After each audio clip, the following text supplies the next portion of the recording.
اعوذ باللہ من الشیطان الرجیم بسم اللہ الرحمن الرحیم وعباد الرحمن الذین یمشون علی الارض ہونا وإذا خاطبهم الجاہلون قالوا سلاما والذین یبیتون لربهم سجدا وقیاما والذین يقولون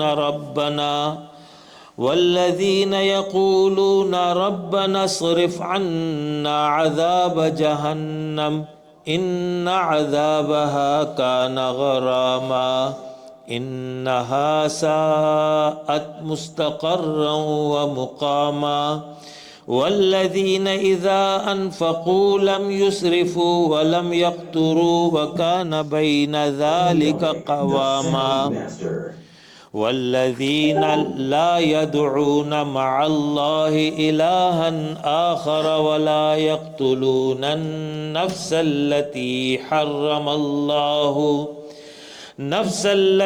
حرم الله إلا بالحق ولا يزنون ومن يفعل ذلك يلقى أثاما يضاعف له العذاب يوم القيامة ويخلد فيه مهانا إلا من تاب وآمن وعمل عملا صالحا فأولئك يبدل الله سيئاتهم حسنات وكان الله غفورا رحيما ومن تاب وعمل صالحا فإنه يتوب إلى الله متابا والذين لا يشهدون الزور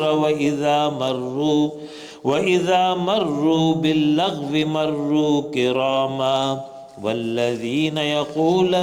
والذين إذا ذكروا بآيات ربهم لم يخروا عليها صما وعميانا والذين يقولون ربنا هب لنا من أزواجنا وذرياتنا قرة أعين واجعلنا للمتقين إماما أولئك يجزون الغرفة بما صبروا ويلقون فيها تحية وسلاما خالدين فيها حسنت مستقرا ومقاما قل ما يعبأ بكم ربي لولا دعاؤكم فقد كذبتم فسوف يكون لزاما۔ سورہ الفرقان 19ویں سپارے کی سورت، آیت نمبر 63 سے 77۔ اس سورت کی یہ آخری آیات ہیں، قراءت کی گئی ہیں۔ ان آیات میں اللہ رب العالمین نے اپنے محبوب بندوں کی صفات بیان کی ہیں، ضمناً کفار کا بھی ذکر ہے۔ پہلی بات اللہ یہ فرما رہا ہے وعباد الرحمن، اور رحمان کے بندے۔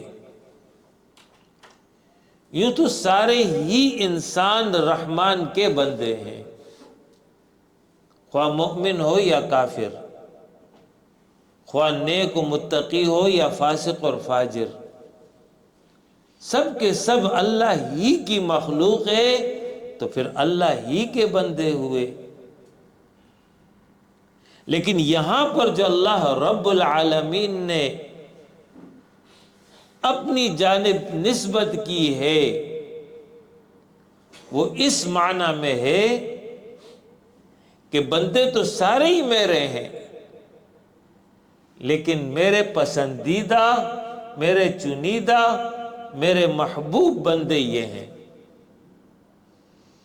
جیسے باپ اپنے 2 بیٹوں میں سے اس بیٹے کی طرف اس طرح نسبت کرے جو انتہائی فرما بردار اور نیک ہو، یہ میرا بیٹا ہے، اور دوسرا جو برابر میں ہے وہ انتہائی شرارتی ہے، اس کی طرف نسبت نہ کرے۔ اس کا یہ مطلب نہیں ہے کہ دوسرا اس کا بیٹا نہیں ہے، دوسرا بھی اس کا ہی بیٹا ہے، لیکن اپنے تعلق کو، اپنی محبت کو اس کے لیے ظاہر کرتا ہے جو اس کے توقعات پر پورا اترتا ہے۔ اسی طرح یہاں پر اللہ فرما رہا ہے کہ عباد الرحمن، رحمان کے بندے، بندے تو سارے ہی رحمان کے، لیکن اللہ کے محبوب بندے وہ کون ہیں؟ الذین یمشون علی الارض ہونا، یہاں چند صفات ان کی بیان کی جا رہی ہیں۔ یہ وہ صفات ہیں جو کہ ایک محبوب اور پسندیدہ بندے کے لیے اللہ کے نزدیک لازمی ہے۔ ان صفات اور اوصاف کو جو اختیار کرے گا وہی در حقیقت اللہ کا محبوب بن جائے گا۔ گویا کہ ایک آئیڈیل، ایک معیاری، ایک مطلوبہ انسان جو اللہ اور اس کے رسول کے نزدیک ہے، اس میں جو ہے ان اوصاف کا ہونا ضروری ہے۔ یہ اس انسان کی شخصیت کو بیان کر رہی ہے، اس کے اخلاق کو، اس کی عبادات کو، اس کی معاشرتی زندگی کو اس میں بیان کیا جا رہا ہے کہ ان اوصاف کو جس نے اختیار کر لیا وہ اللہ کا محبوب ہو جائے گا۔ تو پہلی بات اب صفت کے اعتبار سے بیان ہو رہی ہے، یمشون علی الارض ہونا، جب زمین پر چلتے ہیں تو نرم چال چلتے ہیں۔ مطلب یہ ہے کہ عاجزانہ چال ہوتی ہے، تکبر، غرور، فخر اس میں نہیں ہوتی ہے۔ چال کسی بھی انسان کی کیفیت کو جانچنے کا، پرکھنے کا ابتدائی مرحلہ ہوتا ہے۔ اگر کسی کے بارے میں آپ کو تفصیلی تعارف نہیں معلوم، لیکن اگر آپ نے اس کو دیکھا اور اس کے چال کو دیکھا تو اس سے ہی آپ کو ایک خاکہ آپ کے ذہن میں آ جائے گا کہ یہ کس نوعیت کا انسان ہے۔ شریف آدمی کی چال اور ہوتی ہے، مکار کی چال اور ہوتی ہے، چالاک انسان کی چال اور ہوتی ہے، رنگ ڈھنگ سے ہی اندازہ ہو جاتا ہے۔ تو یہاں پر بھی ابتدائی طور پر جو پہلی نظر میں نمایاں ہو جائے اس حوالے سے صفت بیان کر دی کہ یمشون علی الارض ہونا، زمین پر نرم چال چلتے ہیں۔ عاجزی اور انکساری یہ انسان کو اللہ کی نظر میں بلند کر دیتی ہے۔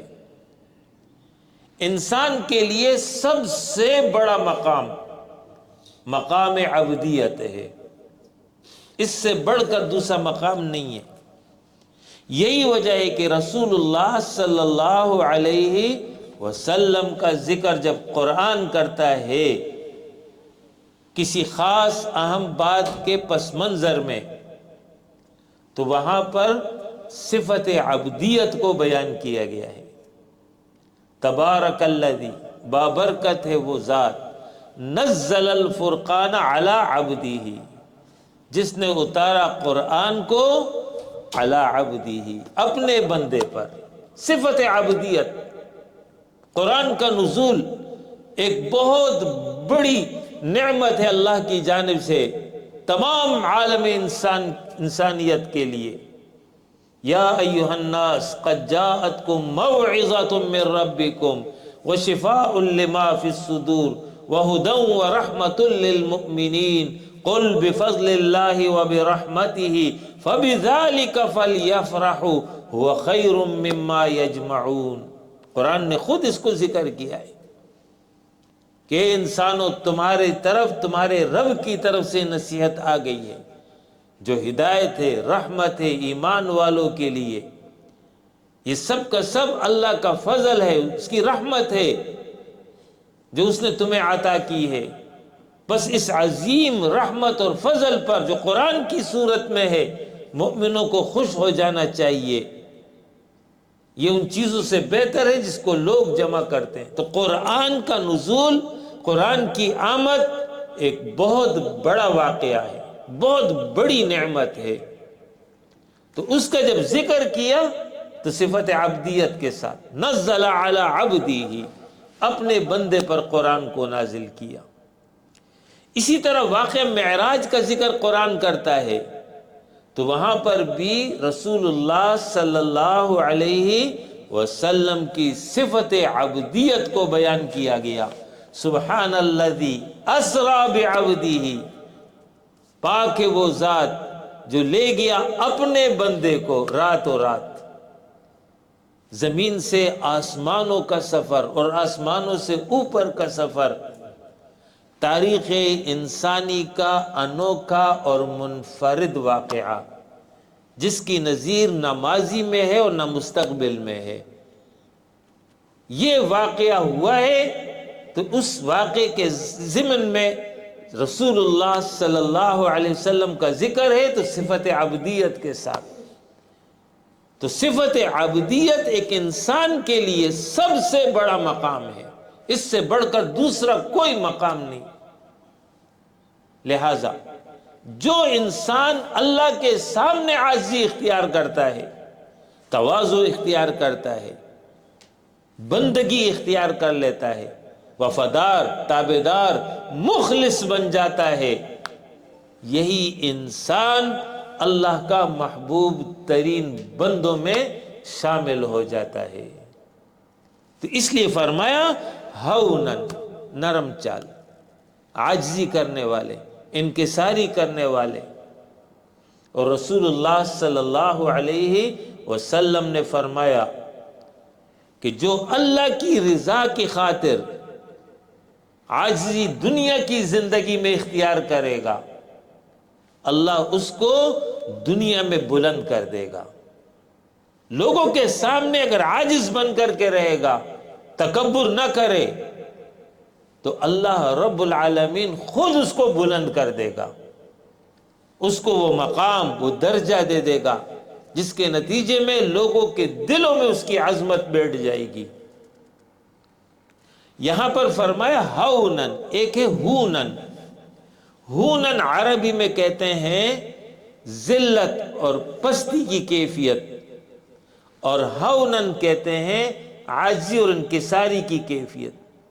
تو بندہ مومن عاجزی اختیار کرے گا، ہونن اپنے آپ کو ذلیل اور رسوا بنا کر کے نہیں پیش کرے گا کہ لوگ اس کو کہیں کہ یہ بڑا فقیر ہے، بڑا محتاج ہے، بڑا ضرورت مند ہے.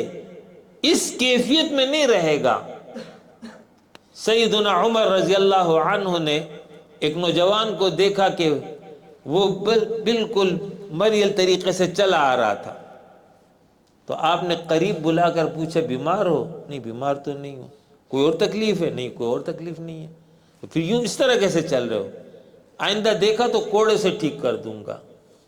تو بندہ مومن ہونن اس کیفیت میں تو ہوگا، لیکن ہونن والی کیفیت میں نہیں ہوگا کہ اپنے آپ کو حقیر اور اس طرح پیش کرے کہ لوگ اس کو جو ہے کم تر مخلوق سمجھ لیں. اس کیفیت میں نہیں ہوگا. فرمایا عاجزی کے ساتھ زمین پر چلتے ہوں.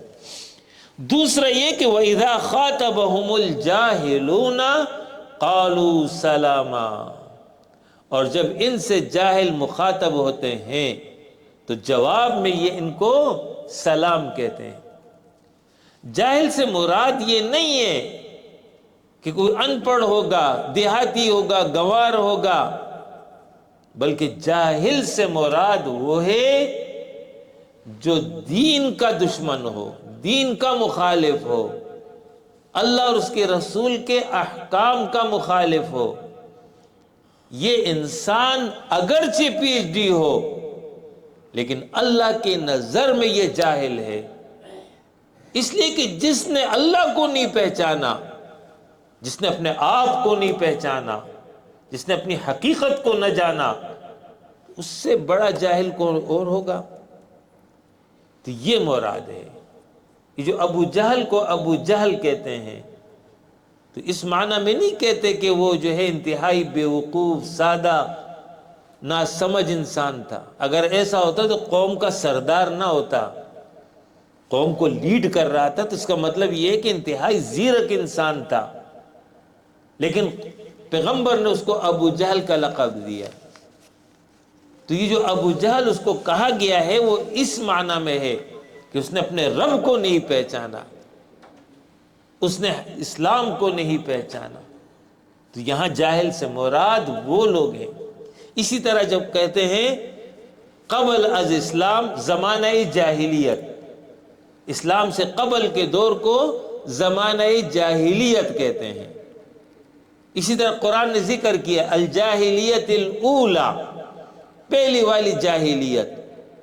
تو اس سے مراد یہ نہیں ہے کہ اس زمانے میں علم نہیں تھا، علم ہوگا، لیکن جب اللہ کو نہیں مانا اور اللہ کو نہیں پہچانا، اس معنی میں جاہل ہے. فرمائے کہ جاہل لوگ جب ان کے سے مخاطب ہوتے ہیں قالوا سلاما، تو یہ سلامتی کی بات کہتے ہیں. سلامتی کی بات سے کیا مراد ہے؟ ایک معنی یہ ہے کہ باطل کے مقابلے میں حق کو بیان کرتے ہیں، شرک کے مقابلے میں توحید کو بیان کرتے ہیں. اگر وہ باطل نظام کے علم بردار ہیں تو یہ دین حق کے علم بردار ہیں. اگر وہ باطل کا نعرہ بلند کرتے ہیں تو یہ توحید کا نعرہ بلند کرتے ہیں. ایک معنی یہ ہے قالوا سلاما، سلامتی کی بات کہتے ہیں. دوسرا مفہوم اس کا یہ ہے کہ ایسے لوگ جو ضدی ہوں اور ہٹ درم ہوں اور کسی صورت میں مان کر نہیں دیتے، تو بندہ مؤمن ان پر اپنے وقت کو نہیں لگاتا. بندہ مؤمن اپنے وقت کو قیمتی سمجھتا ہے، لہذا ان سے الجھتا نہیں ہے، بحث نہیں کرتا، سلام کر کے رخصت ہو جاتا ہے کہ تم جانو اور تمہارا کام جانے. وما علینا الا البلاغ، ہمارے ذمہ پہنچا دینا تھا، سمجھا دینا تھا. آگے سمجھنا عمل کرنا یہ ہماری ڈیوٹی نہیں ہے. تمہاری مرضی ہے، اپنے مرضی سے جہنم کی راہ پہ چلتے ہو تو خوش رہو، ہم تمہیں نہیں بھیجتے ہیں. یہ ہے قالوا سلاما. تیسرا یہ ہے کہ ایسے لوگ جو مخالف ہوں، عنادی ہوں، ضدی ہوں، اور اس کے نتیجے میں وہ اتنا آگے بڑھ جائے کہ دین حق کے علم برداروں کو، اللہ والوں کو نازیبا کلمات سے یاد کرے، نازیبا نعروں سے یاد کرے، گالیوں سے ان کو نوازے. تو جواب میں رحمان کے جو بندے ہوتے ہیں وہ گالی کا جواب گالی سے نہیں دیتے ہیں، وہ برائی کا جواب برائی سے نہیں دیتے ہیں. ادفع باللتی ہی احسن، تعلیم یہ دی گئی ہے کہ برائی کو اگر دور کرو گے تو اچھائی کے ذریعے دور کرو گے. تمہارا کردار، تمہارا رویہ، تمہارا عمل وہ اس طرح ہو کہ جس کے نتیجے میں تم باقی لوگوں سے ممتاز ہو جاؤ، کوئی تمہارے کریکٹر پر انگلی نہ اٹھائے، کوئی تمہاری گفتگو پر انگلی نہ اٹھائے. یہ ہے قالوا سلاما. تیسری صفت ان کی یہ ہے کہ والذین یبیتون لربہم سجدا وقیاما، رحمان کے بندے وہ ہیں جو راتیں بسر کرتے ہیں اپنے رب کے حضور سجدن، سجدے کی حالت میں، وقیاما، اور قیام کی حالت میں. دن میں صفت بیان کی ہے کہ وہ عاجزانہ منکسرانہ زندگی ہوتی ہے. دن میں بیان ان کی کیفیت یہ ہوتی ہے کہ وہ حق کے علم بردار ہوتے ہیں، اور رات میں ان کی کیفیت یہ ہوتی ہے کہ وہ اپنے رب کے حضور رکوع سجدے میں موجود ہوتے ہیں. رات کی عبادت دن کے عمل کو اخلاص فراہم کرتی ہے، لہذا راتوں کی تنہائی میں اپنے رب سے اپنے تعلق کو مضبوط کرتے ہیں۔ رحمان کے بندوں کی تیسری صفت یہ تھی۔ چوتھی صفت یہ ہے والذین یقولون ربنا اصرف عنا عذاب جہنم ان عذابها کان غراما۔ رحمان کے بندے وہ ہیں جو یہ دعا کرتے ہیں اے رب ہمارے دور کر دے ہم سے جہنم کے عذاب کو، بے شک جہنم کا عذاب ٹلنے والا نہیں ہے، ایک دفعہ آ گیا تو انسان کے ساتھ چمٹ جائے گا، انسان اس سے پھر خلاصی نہیں پا سکے گا۔ یہ کون کہہ رہا ہے؟ رحمان کے بندے، جن کے دن بھی اللہ کی اطاعت میں بسر ہوتے ہیں، جن کی راتیں بھی اللہ کی عبادت میں بسر ہوتی ہیں، ان سب کچھ کے باوجود اپنے اعمال پر نہ وہ فخر کرتے ہیں نہ تکیہ کرتے ہیں۔ ہم تو پہنچے ہوئے ہیں، ہم تو بخشے ہوئے ہیں، ایک کیفیت نہیں ہوتی ہے۔ یاد رکھیے جنت میں داخلہ خالص اللہ کی رحمت پر ہوگا۔ کسی انسان کا عقیدہ اور عمل براہ راست جنت میں نہیں پہنچائے گا، بلکہ اللہ کا فضل جس پر ہوگا وہی جنت میں داخل ہوگا۔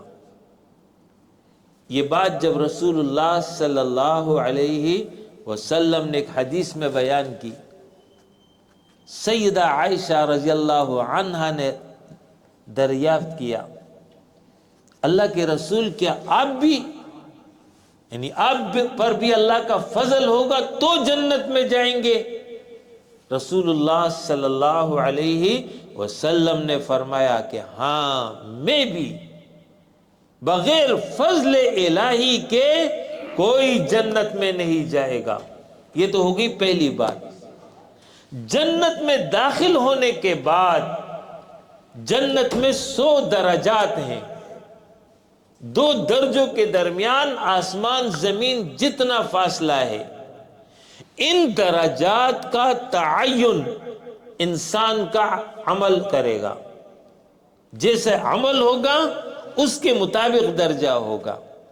تو جنت میں داخلہ ہوگا اللہ کے فضل پر، جبکہ درجات ملیں گے انسان کے عمل پر، جیسا عمل ویسا درجہ۔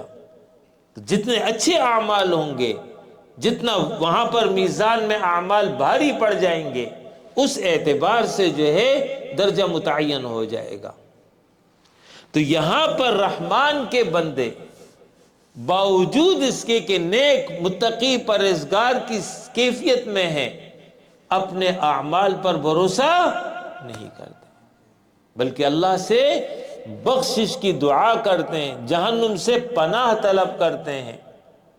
ربنا آتنا فی الدنیا حسنہ وفی الآخرۃ حسنہ وقنا عذاب النار۔ اے اللہ ہمیں دنیا کی بھلائی دے دے، اے اللہ ہمیں آخرت کی بھلائی دے دے، اے اللہ ہمیں جہنم کے عذاب سے نجات عطا کر دے۔ وَهُمْ بِالْأَسْحَارِ يَسْتَغْفِرُونَ۔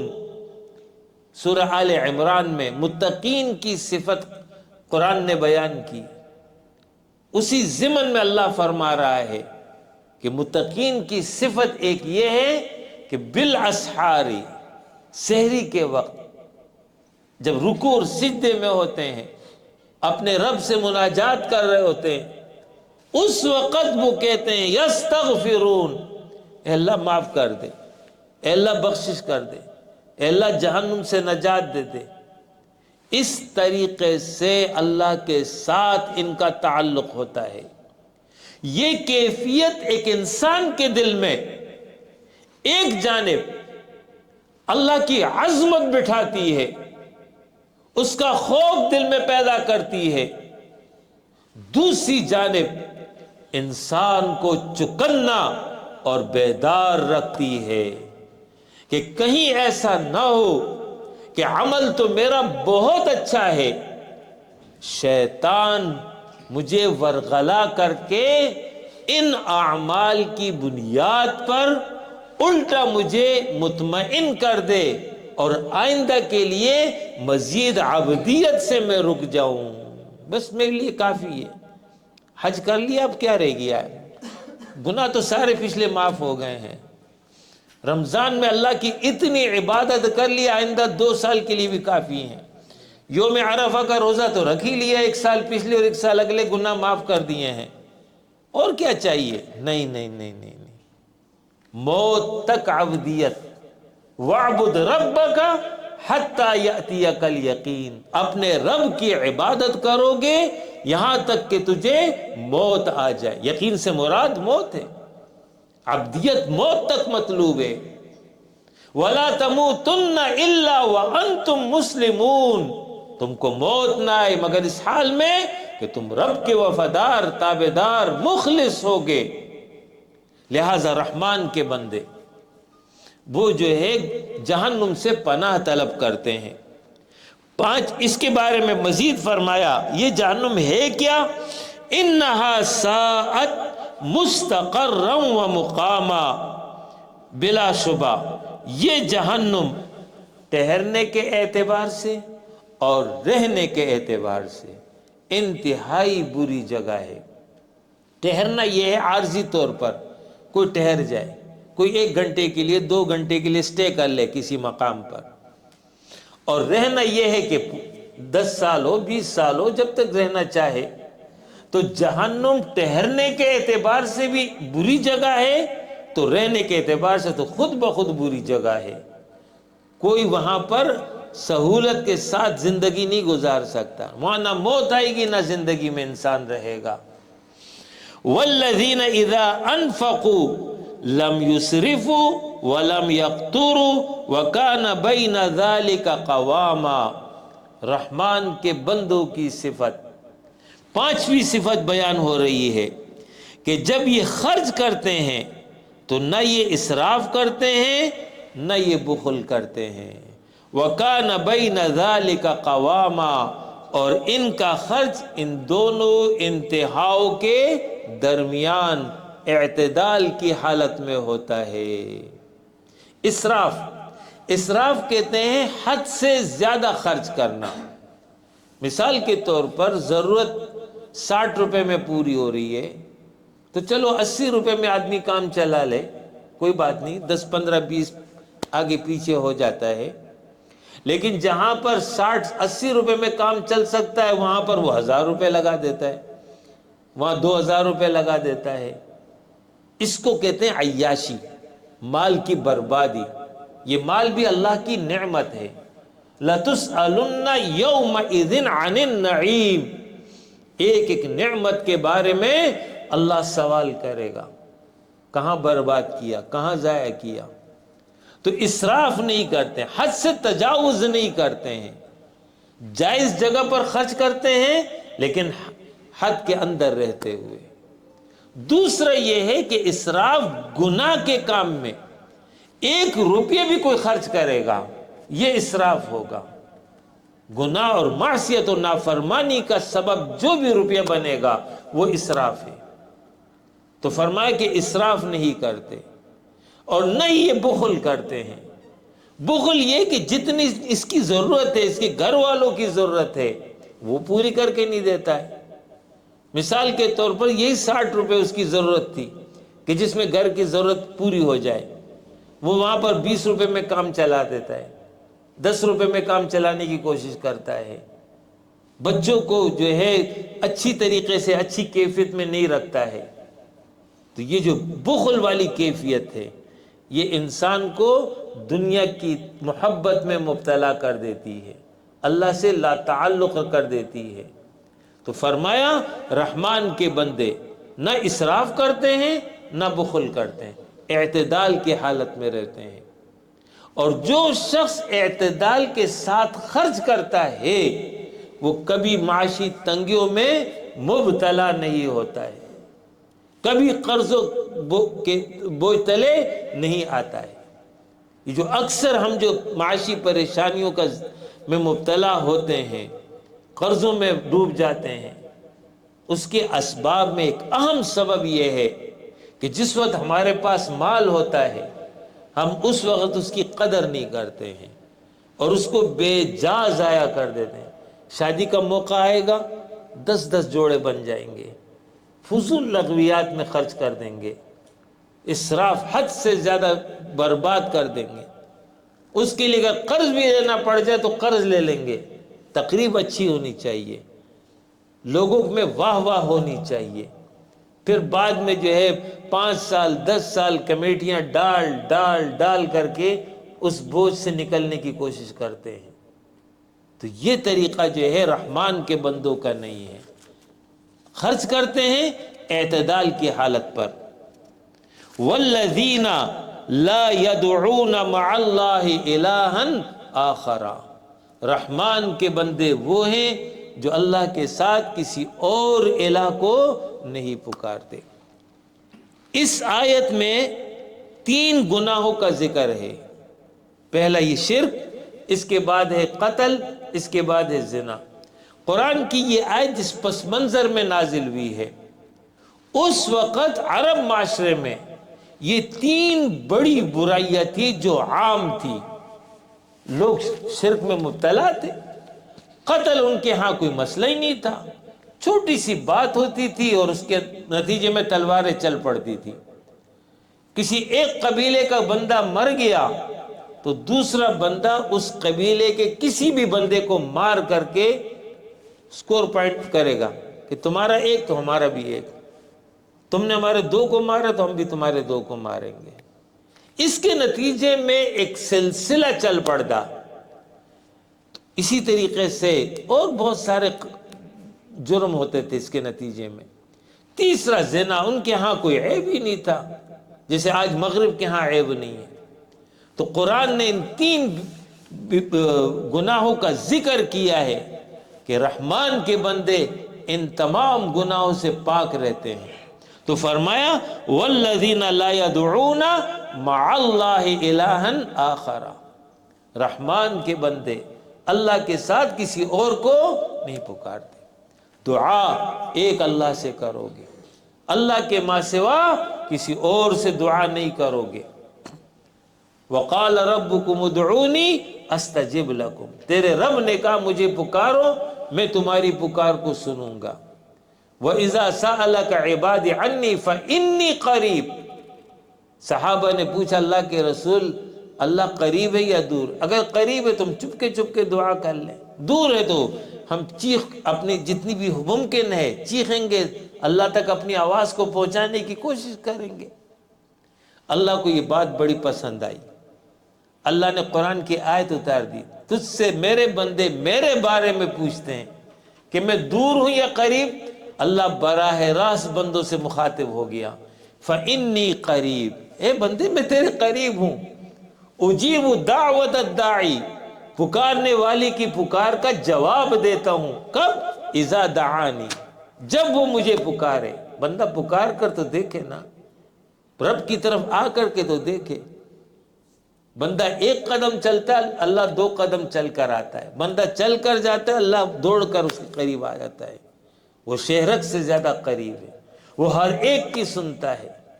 اللہ کے ہاں یہ کوئی ضابطہ اور قاعدہ نہیں ہے کہ کوئی شخص پہلے کسی مقام اور درجے پر پہنچ جائے پھر اللہ اس کی بات سنے گا، لہذا ہر ایک نہیں پہنچ سکتا، تو جو پہنچے ہوئے ہیں تو لہٰذا ان تک اپنی درخواستیں پہنچاؤ، ان سے اپنی سفارشیں کرواؤ، اور اس کے نتیجے میں پھر اللہ کے دربار میں رسائی حاصل کرو۔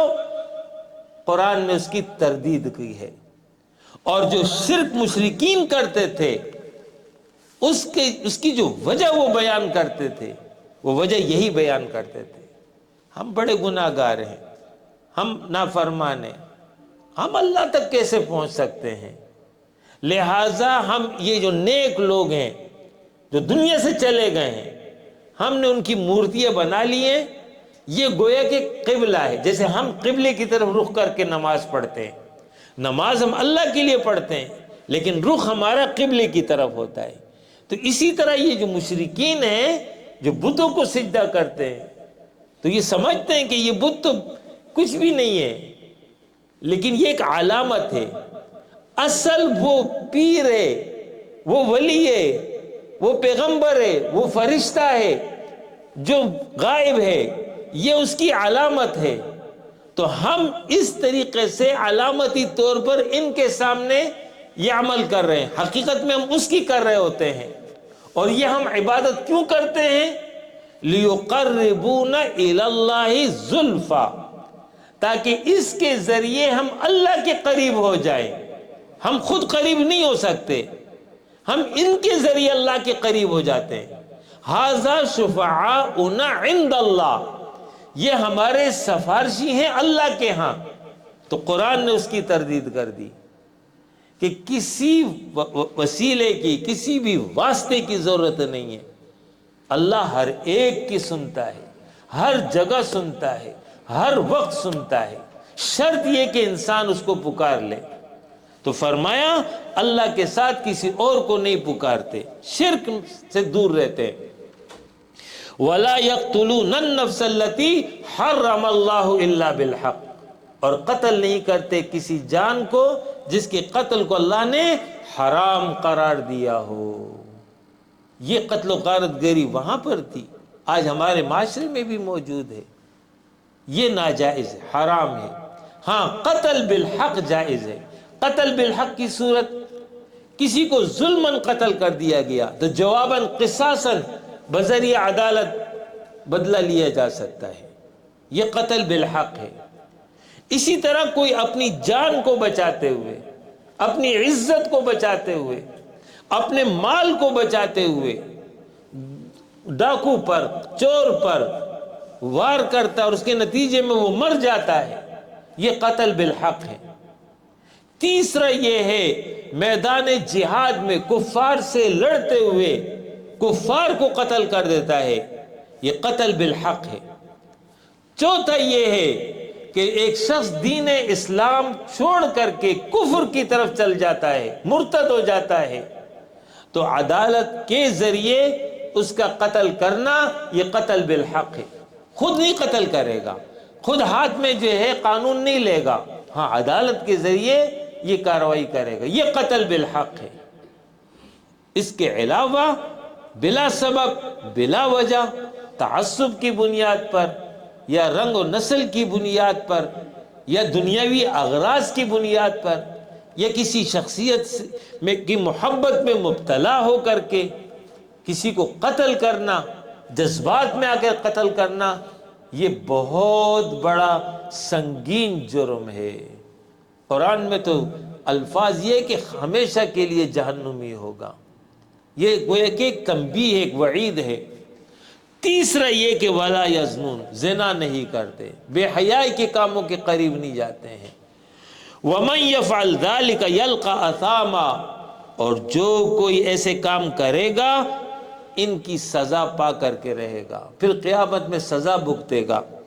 یضاعف له العذاب یوم القیامت ویخلد فیہ مہانا، قیامت کے دن ان کا عذاب دگنا کر دیا جائے گا۔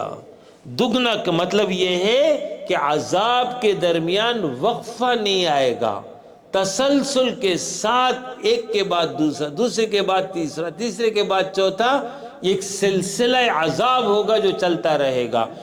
یہ معنی ہے یضاعف له العذاب وَيَخْلُدُ فِيهِ مُهَانًا، اور ہمیشہ کے لیے رہے گا اس جہنم میں مہانا، رسوا ہو کر کے۔ یہ وہ ہون سے نکلا ہے، رسوائی کی حالت میں یہ رہے گا۔ إِلَّا مَنْ تَابَ وَآمَنَ وَعَمِلَ صَالِحًا فَأُولَئِكَ يُبَدِّلُ اللَّهُ سَيِّئَاتِهِمْ حَسَنَاتٍ، ہاں جن سے اتنے بڑے گناہ ہو جائیں، شرک جیسا گناہ، کفر جیسا گناہ، قتل جیسا گناہ، زنا جیسا گناہ، لیکن وہ سچے دل سے توبہ کر لے تو اس کے نتیجے میں اللہ اس کے پچھلے تمام گناہوں کو معاف کر دیتا ہے۔ توبہ کے نتیجے میں دنیا کا ہر گناہ معاف ہو جاتا ہے۔ تو یہاں چونکہ ذکر کیا ہے لا يدعون مع اللہ الہا آخر، اللہ کے ساتھ کسی اور کو الہ نہ بنائے، تو جو بنائے گا وہ مشرک ہوگا۔ تو اس لیے فرمایا کہ ایمان لے آئے، شرک سے واپس ایمان کی طرف پلٹ آئے اور نیک عمل کرے، اپنی زندگی کی اصلاح کر لے۔ تو پھر فرمایا کہ یہ وہ لوگ ہیں، بدل دے گا اللہ ان کے گناہوں کو نیکی سے۔ یہ اللہ کی رب العالمین کی مہربانی ہے کہ ایمان کے نتیجے میں، توبہ کے نتیجے میں پچھلے جو گناہ ہوں گے اس کو نیکی میں بدل دے گا۔ یہ اللہ کا فضل ہے، ایک معنی یہ۔ دوسرا معنی یہ ہے کہ ہر گناہ کے بعد توبہ، یہ خود ایک نیکی ہے۔ تو گناہ مٹ گیا، نیکی آ گئی، تو بدل دیا گناہ کو نیکی سے، یہ مفہوم ہے۔ وَكَانَ اللَّهُ غَفُورًا رَحِيمًا، اور اللہ بہت زیادہ بخشنے والا مہربان ہے۔ وَمَن تَابَ وَعَمِلَ صَالِحًا فَإِنَّهُ يَتُوبُ إِلَى اللَّهِ مَتَابًا۔ پہلے ذکر کیا من آمن باللہ، تو یہ مراد وہ تھے جو مشرک ہوں، اور یہاں پر وَمَن تَابَ وَعَمِلَ صَالِحًا، اور جو توبہ کر لے اور نیک عمل کر لے، تو اس سے مراد یہ ہے کہ جو پہلے سے مؤمن ہے لیکن اس سے شرک کے علاوہ قتل جیسا گناہ ہو گیا، زنا جیسا گناہ ہو گیا، یا کوئی اور گناہ ہو گیا، تو اس کے بارے میں بھی اللہ فرما رہا ہے کہ اگر مؤمن ہے لیکن گناہ گار ہے، وہ بھی توبہ اور نیک عمل اختیار کرے گا تو اللہ اس کی توبہ قبول کر لے گا۔ وہ اللہ کی طرف اس طرح رجوع کرتا ہے جیسے کہ رجوع کرنے کا حق ہے، وہ اپنی غلطی کو تسلیم کر لیتا ہے اور اللہ کی عظمت کو قبول کر کے اپنی اصلاح کر لیتا ہے۔ والذین لا یشہدون الزور، رحمان کے بندے وہ ہیں جو گواہی نہیں دیتے جھوٹی گواہی اکبر الکبائر میں شامل ہے، بڑے بڑے گناہ، اس میں شرک ہے، اس میں قتل اولاد ہے، اس میں جو ہے ماں باپ کی نافرمانی ہے، اس میں سود لینا ہے، اس میں جو ہے پاک دامن عورتوں پر زنا کا الزام عائد کرنا ہے، اور اس میں جھوٹی گواہی ہے۔ یہ بہت بڑا جرم ہے کہ جھوٹی گواہی کے ذریعے کسی کا مال اپنے حق میں لے لینا، کسی کو نقصان پہنچانا۔ تو رحمان کے بندے جھوٹی گواہی نہیں دیتے۔ دوسرا مفہوم یہ ہے کہ جھوٹے پروگراموں میں، ناکارہ پروگراموں میں نہیں جاتے، گناہ کے پروگراموں میں نہیں جاتے، گناہوں کی مجلس کا حصہ نہیں بنتے۔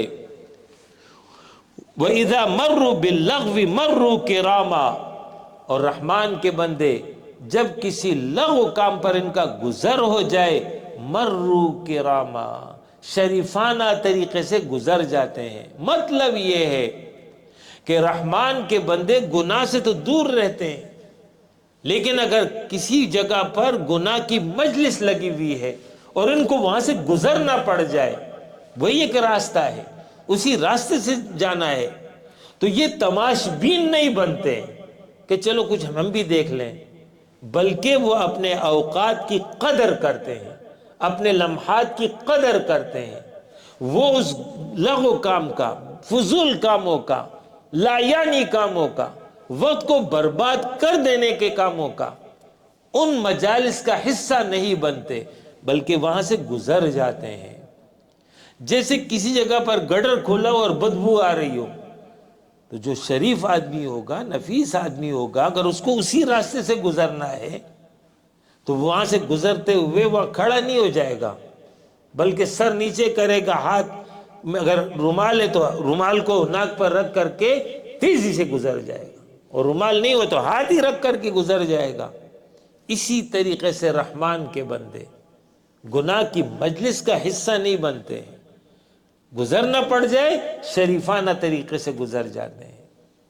آج اس کی ایک جدید شکل یہ موبائل ہے، اس میں جو ہے فیس بک دیکھتے ہوئے، واٹس ایپ دیکھتے ہوئے فضول چیزیں آ رہی ہوتی ہیں، تو رحمان کے بندے وقت کو برباد نہیں کرتے، وہ گزر جاتے ہیں کہ چھوڑے یار اس کو کیا کرنا ہے۔ ہاں کام کی بات ہے، اللہ کی بات ہے، دین کی بات ہے، کوئی علم کی بات ہے، اصلاح کی بات ہے، تو وہ کھڑے ہو کر کے اس کو روک دیتے ہیں، سن لیتے ہیں، اپنی اصلاح کر لیتے ہیں۔ لیکن جو فضول ڈرامے، فضول لغویات، اس میں اپنے وقت کو ضائع نہیں کرتے۔ والذین اذا ذکروا بآیات ربہم، رحمان کے بندے وہ ہیں جب ان کو نصیحت کی جاتی ہے ان کی رب کی آیات کے ذریعے، قرآن جب ان کے سامنے پڑھا جاتا ہے، درس قرآن ہوتا ہے، ترجمہ قرآن ہوتا ہے، اللہ کا حکم بیان ہوتا ہے، تو پھر لم یخروا علیہا صما وعمیانا، تو یہ اندھے اور بہرے ہو کر اس پر گر نہیں پڑتے ہیں۔ یعنی ایسا نہیں کہ بس ٹھیک ہے اللہ کا حکم ہے تو ٹھیک ہے، نہیں، بلکہ غور کرتے ہیں، تدبر کرتے ہیں، میرے لیے کیا نصیحت ہے، میرے لیے کیا رہنمائی ہے، اپنی زندگی کی اصلاح اس کے ذریعے کرتے ہیں۔ والذین یقولون ربنا هب لنا من ازواجنا وذریاتنا قرۃ اعین واجعلنا للمتقین اماما۔ رحمان کے بندے صرف اپنی ہی فکر نہیں کرتے، بلکہ اپنے ساتھ ساتھ اپنی بیوی اور بچوں کی بھی فکر کرتے ہیں، ان کی اصلاح پر بھی توجہ دیتے ہیں۔ لہٰذا اسی ضمن میں یہ دعا اللہ سے کرتے ہیں، ایک طرف ان کی تربیت کا خیال، دوسری طرف اللہ سے دعا کہ اللہ میری اولاد کو، میری بیوی کو اے اللہ اس طرح بنا دے کہ وہ میری آنکھوں کی ٹھنڈک بن جائے۔ تو رحمان کے بندوں کی آنکھوں کی ٹھنڈک اولاد اسی وقت ہوگی جب اولاد نیک ہو، دیندار ہو، اللہ کے حکم کے پر عامل ہو، اسی طرح اس کی بیوی نیک ہو، متقیہ ہو، گھر کا ماحول دیندار ہو، تو رحمان کے بندوں کو ایک سکون ہوتا ہے، گھر پہ اطمینان ہوتا ہے، جنت کا نمونہ بنا ہوتا ہے اس کا گھر۔ اس لیے وہ اللہ سے دعا کرتا ہے کہ اللہ میری بیوی کو، میرے بچوں کو میری آنکھوں کی ٹھنڈک بنا دے، راحت کا ذریعہ بنا دے۔ وَجْعَلْنَا لِلْمُتَّقِينَ اماما، اے اللہ ہمیں متقین کا امام بنا دے، نیکی میں سبقت، اے اللہ میں نیکی میں آگے بڑھ جاؤں۔ دنیا میں سبقت کی تعلیم نہیں ہے، جنت کے حصول میں سبقت کی تعلیم ہے۔ لہٰذا اللہ سے دعا کہ میں اتنا آگے ہو جاؤں کہ متقین میری اتباع کریں، میں متقین کا امام بن جاؤں۔ یہ ہے رحمان سے دعا۔ یہ صفات بیان ہونے کے بعد اب اللہ انعام کا ذکر کر رہا ہے۔ اولئک یجزون الغرفۃ، یہ ہے وہ رحمان کے بندے جن کو بدلے میں ملے گا جنت کے بالا خانے۔ جنت میں جیسے میں نے ذکر کیا 100 درجات ہیں، تو بالا خانے ہوں گے، بلند و بالا، یہ ان کو ملے گا۔ بما صبروا، بسبب اس کے کہ انہوں نے دنیا کی زندگی میں صبر، استقامت اختیار کی، اطاعت پر قائم رہے، گناہوں سے اپنے آپ کو بچا کر کے رکھا۔ وَيُلَقَّوْنَ فِيهَا تَحِيَّةً وَسَلَامًا، اور اس جنت کے بالا خانوں میں ان کا استقبال ہوگا دعائے حیات اور سلام کے ساتھ، خوش آمدید کہا جائے گا، خوش رہو، آباد اور شاد رہو۔ خالدین فیہا، یہ رحمان کے بندے اس جنت میں رہیں گے ہمیشہ ہمیشہ کے لیے۔ خالد خلود سے نکلا، خلود عربی میں کہتے ہیں جس عمر اور جس کیفیت پر داخل ہو اسی عمر پر ہمیشہ رہے، جوان داخل جوان رہے گا، صحت کی حالت میں داخل صحت کی حالت میں رہے گا، بڑھاپا نہیں آئے گا، کمزوری نہیں آئے گی، بیماری نہیں آئے گی، کوئی عیب اور کوئی سستی اس کے اوپر لاحق نہیں ہوگی، ہر عیب سے پاک ہوگا۔ تو اس کو کہتے ہیں خلود۔ خالدین فیہا، ہمیشہ ہمیشہ کے لیے اس میں رہیں گے۔ حسنت مستقرہ، کیا ہی اچھی جگہ ہے، مستقرہ ٹہرنے کے اعتبار سے، ومقامہ اور رہنے کے اعتبار سے۔ جہنم کے بارے میں کیا کہا تھا؟ بری جگہ ہے، ٹہرنے کے اعتبار سے بھی، رہنے کے اعتبار سے۔ جنت کے بارے میں اللہ فرما رہا ہے کہ ہر اعتبار سے بہترین جگہ جنت ہے۔ یہ ہے وہ بدلہ اور عوض رحمان کے بندوں کا آخرت کی زندگی میں۔ آخر میں مشرکین سے خطاب، یہ مکی صورت ہے، دور مکی میں نازل ہوئی، تو اس صورت میں توحید بیان ہوا ہے، شرک کی مذمت بیان ہوئی ہے، تو آخر میں ان کو خطاب ہے۔ قل، اے پیغمبر ان مشرکوں کو کہہ دو، ما یعبأ بکم، تمہارے کوئی پرواہ نہیں ہے میرے رب کو، لولا دعاؤکم، اگر تم رب کو نہیں پکارو گے تو اللہ کو بھی تمہاری کوئی پرواہ نہیں ہے، جو چاہو کرو، جیسے چاہو زندگی بسر کر لو۔ فقد کذبتم، سو تم نے جھٹلا دیا قرآن کو، تم نے جھٹلا دیا پیغمبر کو، تو بس ٹھیک ہے، رہو اس دنیا کی زندگی میں۔ فسوف یکون لزاما، عن قریب ایسی سزا پاؤ گے کہ جس سے جان چھڑانا تمہارے لیے محال ہو جائے گا۔ دھمکی دے دی، وعید سنا دی، نہیں اصلاح کرو گے تو تمہارے رب کو کوئی پرواہ نہیں ہے، وہ مستغنی ذات ہے۔ جیسے کہ حدیث میں مضمون ہے، اگر سارے کے سارے انسان مل کر کے ان میں جو سب سے زیادہ نیک ہے اس طرح کے بن جائے، سب کے سب، اللہ کی بادشاہی میں ذرہ برابر اضافہ نہیں کر سکتے۔ اور اگر سارے کے سارے انسان ان انسانوں میں جو سب سے زیادہ برا ہے اس طرح سارے کے سارے انسان بن جائے تو اللہ کی بادشاہی میں ذرہ برابر کمی نہیں کر سکتے۔ تو اس لیے فرمایا کہ تمہاری کوئی پرواہ اللہ کو نہیں ہے، نہیں عبادت کرتے، نہیں اس کو پکارتے، نہیں اپنی اصلاح کرتے، عارضی زندگی ہے، 40 سال 50 سال 60 سال 100 سال، مرو گے آؤ گے میرے پاس، تو پھر ایسی سزا پاؤ گے کہ جس سے جان چھڑانا محال ہو جائے گا۔ اقول قولی ھذا واستغفر اللہ لی ولکم ولسائر المؤمنین وآخر دعوانا ان الحمد للہ رب العالمین۔